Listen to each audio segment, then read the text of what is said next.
नमस्कार। मुंशी प्रेमचंद्र जी द्वारा लिखी एक और कहानी मैं आपको सुनाने जा रही हूँ, जिसका शीर्षक है कजाकी। यह कहानी प्रेम और लगाव की कहानी है। प्रेम और लगाव होने पर किस तरह इंसान हर दुख को सहकर उन सबको हर खुशी देना चाहता है जिससे वह प्रेम रखता है। इस कहानी में 4 पात्र हैं: कजाकी, कजाकी के मालिक, कजाकी के मालिक की पत्नी और कजाकी के मालिक का पुत्र। कहानी इस प्रकार है। मेरी बाल स्मृतियों में कजाकी एक ना मिटने वाला व्यक्ति है। आज 40 साल गुजर गए, लेकिन कजाकी की मूर्ति अभी तक आंखों के सामने नाच रही है। मैं उन दिनों अपने पिता के साथ आजमगढ़ के एक तहसील में था। कजाकी जाति का पासी था, बड़ा ही हंसमुख, बड़ा ही साहसी, बड़ा ही जिंदा दिल। वह रोज शाम को डाक का थैला लेकर आता, रात भर रहता और सवेरे डाक लेकर चला जाता। शाम को फिर उधर से डाक लेकर आ जाता। मैं दिन भर एक उद्विग्न दशा में उसकी राह देखा करता। जो ही 4 बजते व्याकुल होकर सड़क पर आकर खड़ा हो जाता और थोड़ी देर में कजाकी कंधे पर बल्लम रखे उसकी झुंझुनी बजाता दूर से दौड़ता हुआ आता दिखलाई देता था। वह सांवले रंग का गठीला लंबा जवान था। शरीर सांचे में ऐसा ढला हुआ कि चतुर मूर्तिकार भी उसमें कोई दोष न निकाल सकता। उसकी छोटी छोटी मूछें उसके सुडौल चेहरे पर बहुत अच्छी मालूम होती थी। मुझे देखकर वह और तेज से दौड़ने लगता। उसकी झुंझुनी और तेजी से बजने लगती और मेरे हृदय में और जोर से खुशी की धड़कन होने लगती थी। मैं खुशी से दौड़ पड़ता और एक ही क्षण में कजाकी का कंधा मेरा सिंहासन बन जाता। वह स्थान मेरी अभिलाषाओं का स्वर्ग था। स्वर्ग के निवासियों को भी शायद वह आंदोलित आनंद ना मिलता होगा जो मुझे कजाकी के विशाल कंधों पर मिलता था। संसार मेरी आंखों में तुच्छ हो जाता और जब कजाकी मुझे कंधे पर लिए हुए दौड़ने लगता तब तो ऐसा मालूम होता था मानो मैं हवा के घोड़े पर उड़ा जा रहा हूं। कजाकी डाक खाने में पहुंचता तो पसीने से तर रहता, लेकिन आराम करने की आदत ना थी। थैला रखते ही वह हम लोगों को लेकर किसी मैदान में निकल जाता। कभी हमारे साथ खेलता, कभी बिरहे गाकर सुनाता और कभी कहानियां सुनाता। उसे चोरी और डाके, मारपीट, भूत प्रेत की सैकड़ों कहानियां याद थीं। मैं ये कहानियां सुनकर विस्मयपूर्ण आनंद में मग्न हो जाता। उसकी कहानियों में चोर और डाकू सच्चे योद्धा होते थे जो अमीरों को लूटकर दीन दुखी प्राणियों का पालन करते थे। मुझे उन पर घृणा के बदले श्रद्धा होती थी। एक दिन कजाकी को डाक का थैला लेकर आने में देर हो गई। सूर्यास्त हो गया और वह दिखलाई न दिया। मैं खोया हुआ सड़क पर दूर तक आंखें फाड़ फाड़ कर देखता था, पर वह परिचित रेखा ना दिखलाई पड़ती थी। कान लगाकर सुनता था, झुनझुन की वह अमोदमय ध्वनि सुनाई न देती थी। प्रकाश के साथ मेरी आशा भी मालीन होती जाती थी। उधर से किसी को आते देखता तो पूछता, कजाकी आता है क्या? पर या तो कोई सुनता ही ना था या केवल सिर हिला देता था। साथ साथ झुनझुन की आवाजें कानों में आई। मुझे अंधेरे में चारों ओर भूत ही दिखलाई देते थे। यहाँ तक कि माताजी के कमरे में ताक पर रखी हुई मिठाइयाँ भी अंधेरा हो जाने के बाद मेरे लिए त्याज्य हो जाती थी। लेकिन वह आवाज सुनते ही मैं उसकी तरफ जोर से दौड़ा। हाँ, वह कजाकी ही था। उसे देखते ही मेरी विकलता क्रोध में बदल गई। मैं उसे मारने लगा, फिर रूठकर अलग खड़ा हो गया। कजाकी ने हंसकर कहा, मारोगे तो मैं एक चीज लाया हूं, वह ना दूंगा। मैंने साहस करके कहा, जाओ, मत देना, मैं लूंगा ही नहीं। कजाकी, अभी दिखा दूं तो दौड़कर गोद में उठा लोगे। मैं बिखल कर कहा, अच्छा दिखा दो। कजाकी, तो आकर मेरे कंधे पर बैठ जाओ, भाग चलूं। आज बहुत देर हो गई है, बाबूजी बिगड़ रहे होंगे। मैंने अकड़ कर कहा, पहले दिखाओ। मेरी विजय हुई। अगर कजाकी को देर का डर ना होता तो वह 1 मिनट भी और रुक सकता तो शायद पासा पलट जाता। उसने कोई चीज दिखलाई जिसे वह एक हाथ से छाती से चिपटाए हुए था। लंबा मुंह था और 2 आंखें चमक रही थी। मैंने उसे दौड़कर कजाकी की गोद से ले लिया। यह हिरन का बच्चा था। आह, मेरी उस खुशी का कौन अनुमान करेगा। तब से कठिन परीक्षाएं पास की, अच्छा पद भी पाया, राय बहादुर भी हुआ, पर वह खुशी फिर ना हासिल हुई। मैं उसे गोद में लिए उसके कोमल स्पर्श का आनंद उठाता घर की ओर दौड़ा। कजाकी को आने में क्यों इतनी देर हुई, इसका ख्याल भी ना रहा। मैंने पूछा, यह कहाँ मिला कजाकी? कजाकी, भैया, यहाँ से थोड़ी दूर पर एक छोटा सा जंगल है, उसमें बहुत से हिरन हैं। मेरा बहुत जी चाहता था कि कोई बच्चा मिल जाए तो तुम्हें दे दूं। आज यह बच्चा हिरनों के झुंड के साथ दिखलाई दिया। मैं झुंड की ओर दौड़ा तो सबके सब भागे। यह बच्चा भी भागा, लेकिन मैंने पीछा ना छोड़ा। और हिरन तो बहुत दूर निकल गए, यही पीछे रह गया। मैंने इसे पकड़ लिया, इसी में इतनी देर हो गई। यूं बातें करते करते हम दोनों डाक खाने पहुंचे। बापूजी ने मुझे ना देखा, हिरन के बच्चे को भी ना देखा। कजाकी ही पर उनकी निगाह पड़ी। बिगड़कर बोले, आज इतनी देर कहाँ लगाई? अब थैला लेकर आया है, उसे लेकर क्या करूं? डाक तो चली गई। बता, तूने इतनी देर कहाँ लगाई? कजाकी के मुंह से आवाज ना निकली। बापूजी ने कहा, तुझे शायद अब नौकरी नहीं करनी है। नीच है ना, पेट भरा तो मोटा हो गया, जब भूखों मरने लगेगा तो आंखें खुलेंगी। कजाकी चुपचाप खड़ा रहा। बाबूजी का क्रोध और बढ़ा। बोले, अच्छा, थैला रख दे और अपने घर की राह ले। सुअर, अब डाक लेकर आया है, तेरा क्या बिगड़ेगा? जहां चाहेगा मजूरी कर लेगा। माथे तो मेरे जाएगी, जवाब तो मुझे तलब होगा। कजाकी ने रुआसे होकर कहा, सरकार, अब कभी देर ना होगी। बाबूजी, आज क्यों देर की, इसका जवाब दे। कजाकी के पास कोई जवाब ना था। आश्चर्य तो यह था कि मेरी भी जबान बंद हो गई। बापूजी बड़े गुस्सेवर थे, उन्हें बहुत काम करना पड़ता था, इसी से बात बात पर झुंझला पड़ते थे। मैं तो उनके सामने कभी जाता ही ना था। वह भी मुझे कम प्यार करते थे। घर में केवल 2 बार घंटे घंटे भर के लिए आते थे और भोजन करके चले जाते थे। बाकी सारे दिन दफ्तर में लिखा करते थे। उन्होंने बार बार एक सहकारी के लिए अफसरों से विनय की थी, पर इसका कुछ असर ना हुआ था। यहाँ तक कि तातील के दिन भी बापूजी दफ्तर में ही रहते थे। केवल माताजी उनका क्रोध शांत करना जानती थी, पर वह दफ्तर में कैसे आती? बेचारा कजाकी उसी वक्त मेरे देखते देखते निकाल दिया गया। उसका बल्लम, चपरास और साफा छीन लिया गया और उसे डाकखाने से निकल जाने का हुक्म दिया गया। आह, उस वक्त मेरा ऐसा जी चाहता था कि मेरे पास सोने की लंका होती तो कजाकी को दे देता और बापूजी को दिखा देता कि आपके निकाल देने से कजाकी का बाल भी बाका नहीं हुआ। किसी योद्धा को अपनी तलवार पर जितना घमंड होता है, उतना ही घमंड कजाकी को अपनी चपरास पर था। जब वह चपरास खोलने लगा तो उसके हाथ कांप रहे थे और आंखों से आंसू बह रहे थे। और इस सारे उपद्रव की जड़ वह कोमल वस्तु थी जो मेरी गोद में मुंह छिपाए ऐसे चैन से बैठी हुई थी, मानो माता की गोद में हूं। जब कजाकी चला तो मैं धीरे धीरे उसके पीछे चला। मेरे घर के द्वार पर आकर कजाकी ने कहा, भैया, अब घर जाओ, सांझ हो गई।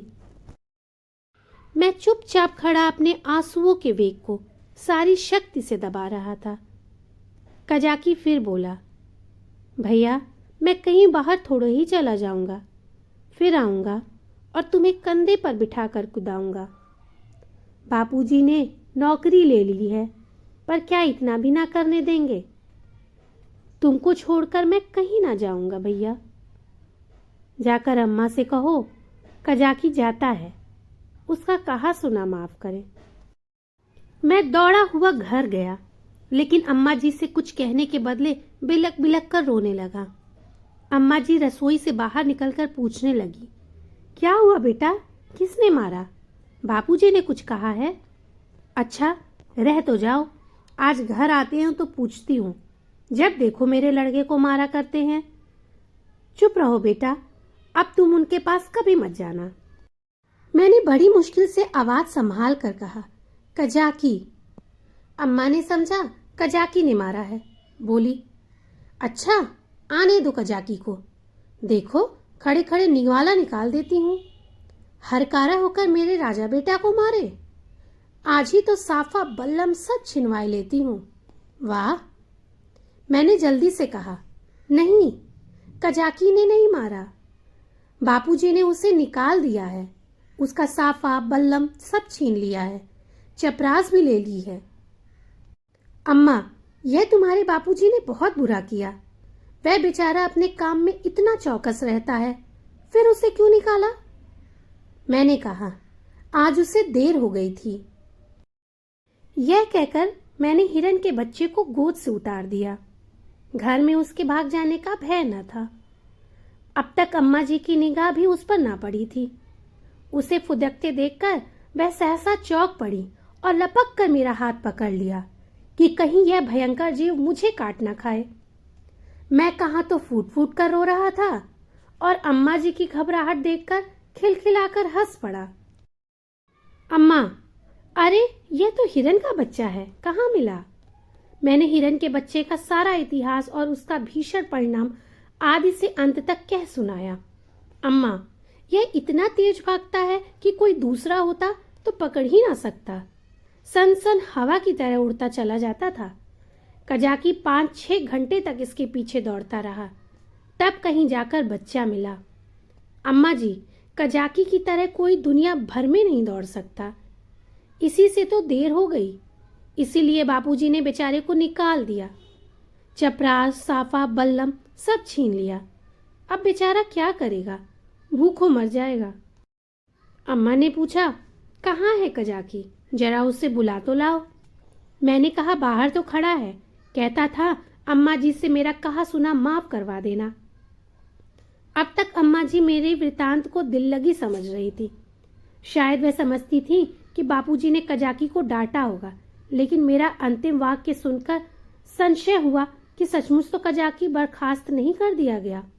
बाहर आकर कजाकी कजाकी पुकारने लगी, पर कजाकी का कहीं पता न था।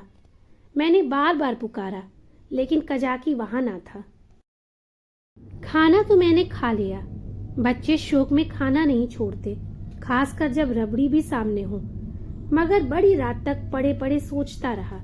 मेरे पास रुपए होते तो 1 लाख रुपए कजाकी को दे देता और कहता, बाबूजी से कभी मत बोलना, बेचारा भूखों मर जाएगा। देखूं कल आता है कि नहीं। अब क्या करेगा आकर, मगर आने को तो कह गया है। मैं कल उसे अपने साथ खाना खिलाऊंगा। यही हवाई किले बनाते बनाते मुझे नींद आ गई। दूसरे दिन मैं दिन भर अपने हिरण के बच्चे के सेवा सत्कार में व्यस्त रहा। पहले उसका नामकरण संस्कार हुआ, मुन्नू मुन्नू नाम रखा गया। फिर मैंने उसका अपने सब हमजोलियों और सहपाठियों से परिचय कराया। दिन ही भर में वह मुझसे इतना हिल गया कि मेरे पीछे पीछे दौड़ने लगा। इतनी ही देर में मैंने उसे अपने जीवन में एक महत्वपूर्ण स्थान दे दिया। अपने भविष्य में बनने वाले विशाल भवन में उसके लिए अलग कमरा बनाने का भी निश्चय कर लिया। चारपाई, सैर करने की फिटिंग आदि की भी आयोजना कर ली। लेकिन संध्या होते ही मैं सब कुछ छोड़ छाड़ कर सड़क पर जा खड़ा हुआ और कजाकी की बाट जोहने लगा। जानता था कि कजाकी निकाल दिया गया है, अब उसे यहाँ आने की कोई ज़रूरत नहीं रही। फिर भी ना जाने क्यों यह आशा हो रही थी कि वह आ रहा है। एकाएक मुझे ख्याल आया कि कजाकी तो भूखों मर रहा होगा। मैं तुरंत घर आया। अम्मा दिया बाती कर रही थी। मैं चुपके से एक टोकरी में आटा निकाला, आटा हाथों में लपेटे टोकरी से गिरते आटे की एक लकीर बनाता हुआ भागा।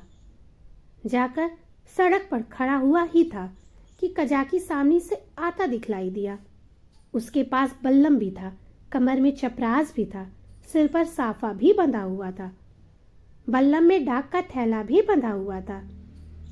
मैं दौड़कर उसकी कमर से चिपट गया और विस्मित होकर बोला, तुम्हें चपरास और बल्लम कहाँ से मिल गया कजाकी? कजाकी ने मुझे उठाकर कंधे पर बैठलाते हुए कहा, वह चपरास किस काम की थी भैया? वह तो गुलामी की चपरास थी। यह पुरानी खुशी की चपरास है। पहले सरकार का नौकर था, अब तुम्हारा नौकर हूं। यह कहते कहते उसकी निगाह टोकरी पर पड़ी जो वहीं रखी थी। बोला, यह आटा कैसा है भैया? मैंने सकचाते हुए कहा, तुम्हारे लिए ही तो लाया हूं। तुम भूखे होगे, आज क्या खाया होगा? कजाकी आंखें तो मैं ना देख सका, उसके कंधे पर बैठा हुआ था। हाँ, उसकी आवाज से मालूम हुआ कि उसका गला भर आया है। बोला, भैया क्या रूखी ही रोटियां खाऊंगा? दाल, नमक, घी और तो कुछ नहीं है। मैं अपनी भूल पर बहुत लज्जित हुआ। सच तो है, बेचारा रूखी रोटियां कैसे खाएगा, लेकिन नमक, दाल, घी कैसे लाऊं? अब तो अम्मा चौके में होगी। आटा लेकर तो किसी तरह भाग आया था। अभी तक मुझे ना मालूम था कि मेरी चोरी पकड़ ली गई। आटे की लकीर के सुराग दे दिया है। अब ये तीन तीन चीजें कैसे लाऊंगा? अम्मा से मांगूंगा तो कभी ना देगी। एक एक पैसे के लिए तो घंटों रुलाती है। इतनी सारी चीजें लेने ना देगी। एकाएक मुझे एक बात याद आई। मैंने अपनी किताबों के बस्ते में कई आने पैसे रख छोड़े थे। मुझे पैसे जमा करने में बड़ा आनंद आता था। मालूम नहीं अब वह आदत क्यों बदल गई। अब भी वही हालत होती तो शायद इतना फाके मस्त ना रहता। बापूजी मुझे प्यार तो कभी ना करते थे, पर पैसे खूब देते थे। शायद अपने काम में व्यस्त रहने के कारण मुझसे पिंड छुड़ाने के लिए इसी नुस्खे को सबसे ज्यादा आसान समझते थे। इनकार करने में मेरे रोने और मचलने का भय था। इस बाधा को वह दूर ही से टाल देते थे। अम्मा जी का स्वभाव इससे ठीक प्रतिकूल था। उन्हें मेरे रोने और मचलने से किसी काम में बाधा पड़ने का भय ना था। आदमी लेटे लेटे दिन भर रोना सुन सकता है। हिसाब लगाते हुए जोर की आवाज से ध्यान बढ़ जाता है। अम्मा मुझे प्यार तो बहुत करती थी, पर पैसे का नाम सुनते ही उनकी त्योरियां बदल जाती थी। मेरे पास किताबें ना थी। हाँ, एक बस्ता था जिसमें डाक खाने के 2-4 फार्म तय कर पुस्तक के रूप में रखे हुए थे। मैंने सोचा, दाल, नमक और घी के लिए क्या उतने पैसे काफी ना होंगे? मेरी तो मुट्ठी में नहीं आते। यह निश्चय करके मैंने कहा, अच्छा मुझे उतार दो तो मैं दाल और नमक ला दूं, मगर रोज आया करोगे ना? कजाकी, भैया खाने को दोगे तो क्यों ना आऊंगा? मैंने कहा, मैं रोज खाने को दूंगा। कजाकी बोला, तो मैं रोज आऊंगा। मैं नीचे उतरा और दौड़कर सारी पूंजी उठा लाया। कजाकी को रोज बुलाने के लिए उस वक्त मेरे पास कोहनूर हीरा भी होता तो उसको भेंट करने में मुझे पशु पेश ना होता। कजाकी ने विस्मित होकर पूछा, ये पैसे कहाँ पाए भैया? मैंने गर्व से कहा, मेरे ही तो हैं। कजाकी, तुम्हारी अम्मा जी तुम्हें मारेंगी, कहेंगी कजाकी ने फुसला कर मंगवा लिए होंगे। भैया, इन पैसों की मिठाई ले लेना और आटा मटके में रख देना। मैं भूखों नहीं मरता, मेरे 2 हाथ हैं, मैं भला भूखों मर सकता हूं? मैंने बहुत कहा कि पैसे मेरे हैं, लेकिन कजाकी ने ना लिए। उसने बड़ी देर तक इधर उधर की सैर कराई, गीत सुनाए और मुझे घर पहुंचाकर चला गया। मेरे द्वार पर आटे की टोकरी भी रख दी। मैंने घर में कदम रखा ही था कि अम्मा जी ने डांट कर कहा, क्यों रे चोर, तू आटा कहाँ ले गया था? अब चोरी करना सीखता है? बता, किसको आटा दे आया है? नहीं तो तेरी खाल उधेड़ कर रख दूंगी। मेरी नानी मर गई। अम्मा क्रोध में सिंगनी हो जाती थी। सिर पिटाकर बोला, किसी को तो नहीं दिया। अम्मा, तूने आटा नहीं निकाला? देख कितना आटा सारे आंगन में बिखरा पड़ा है। मैं चुपचाप खड़ा था। वह कितना ही धमकाती थी, चुमकारती थी, पर जबान न खुलती थी। आने वाली विपत्ति के भय से प्राण सूख रहे थे। यहाँ तक कि यह भी कहने की हिम्मत ना पड़ती थी कि बिगड़ती क्यों हो, आटा तो द्वार पर ही रखा हुआ है। और ना उठाकर लाते ही बनता था।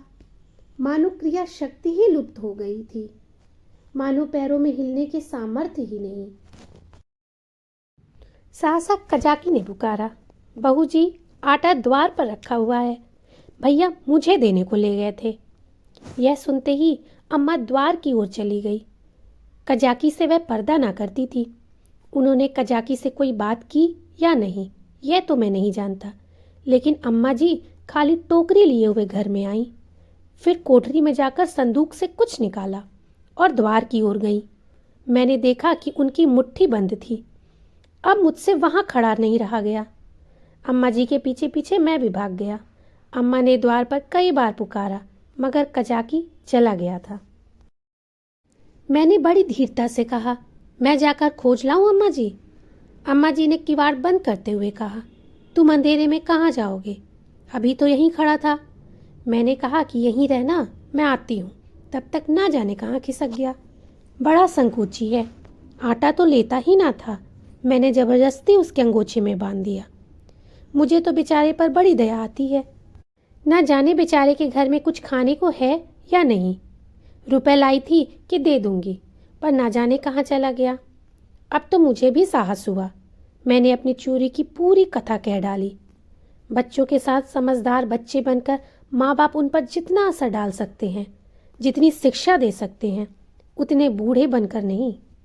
अम्मा जी ने कहा, तुमने मुझसे पूछ क्यों ना लिया? क्या मैं कजाकी को थोड़ा सा आटा ना देती? मैंने इसका उत्तर ना दिया। दिल में कहा, इस वक्त तुम्हें कजाकी पर दया आ गई है, जो चाहे दे डालो, लेकिन मैं मांगता तो मारने दौड़ती। हाँ, यह सोचकर चित्त प्रसन्न हो गया कि अब कजाकी भूखो ना मरेगा।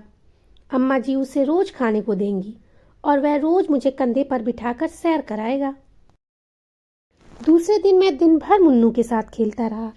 शाम को सड़क पर जाकर खड़ा हो गया, मगर अंधेरा हो गया और कजाकी का कहीं पता नहीं। दिए जल गए, रास्ते में सन्नाटा छा गया, पर कजाकी ना आया। मैं रोता हुआ घर आया।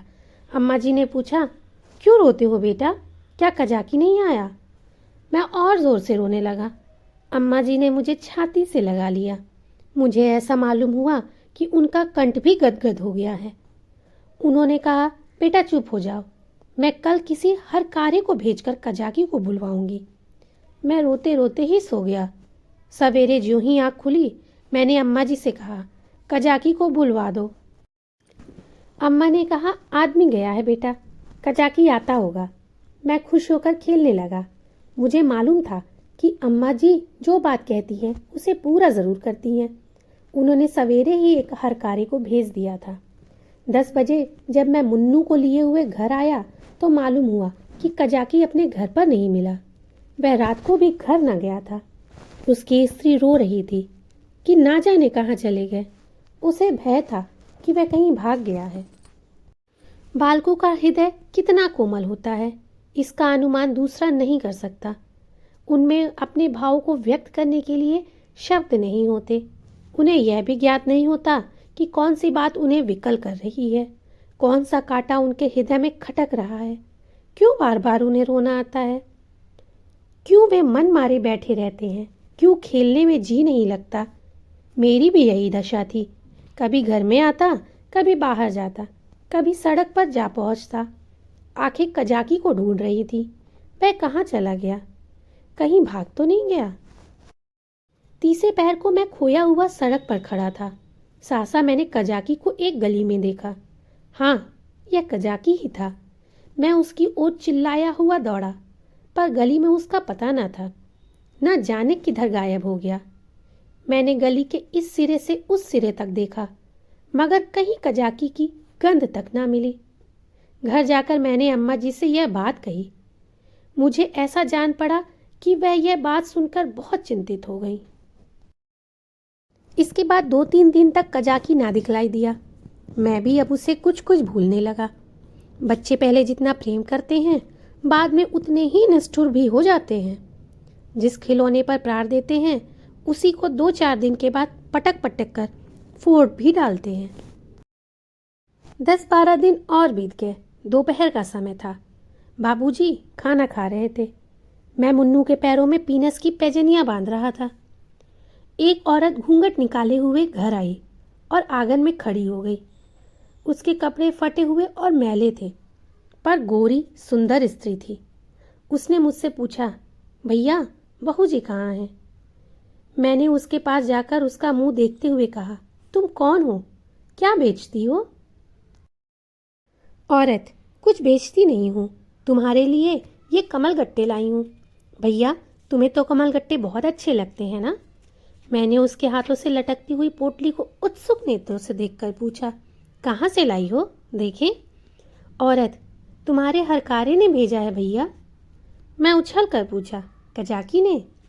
औरत ने सिर हिलाकर कहा, हाँ, और पोटली खोलने लगी। इतने में अम्मा जी भी रसोई से निकल आईं। उसने अम्मा के पैरों का स्पर्श किया। अम्मा ने पूछा, तू कजाकी की घरवाली है? औरत ने सिर झुका लिया। अम्मा, आजकल कजाकी क्या करता है?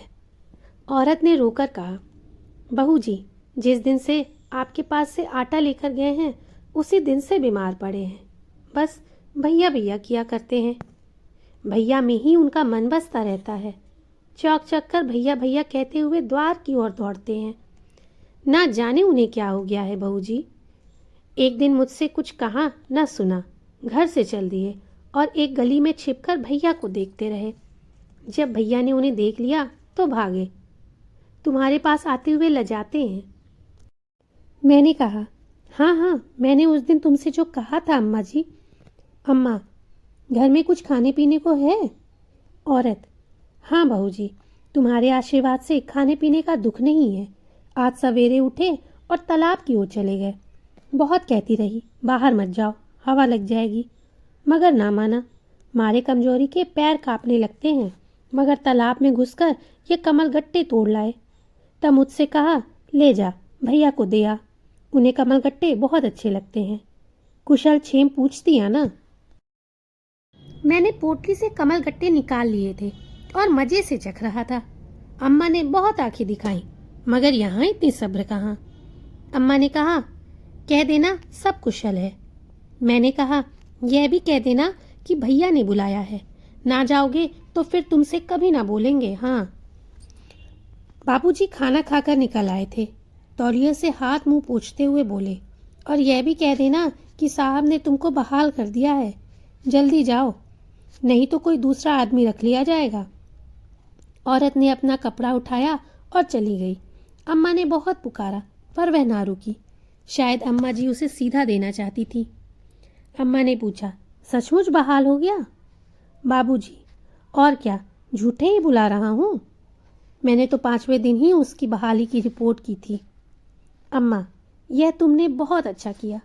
बापूजी, उसकी बीमारी की यही दवा है।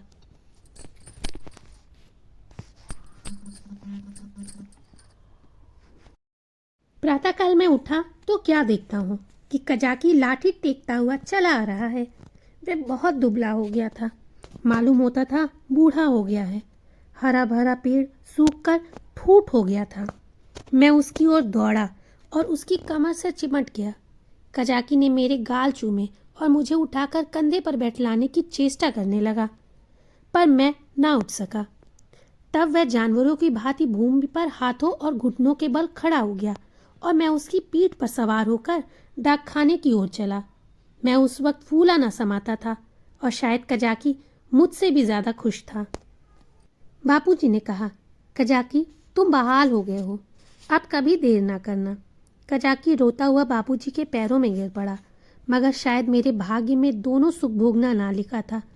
मुन्नू मिला तो कजाकी छूटा, कजाकी आया तो मुन्नू हाथ से गया, और ऐसा गया कि आज तक उसके जाने का दुख है। मुन्नू मेरी ही थाली में खाता था। जब तक मैं खाने ना बैठूं वह भी कुछ न खाता था।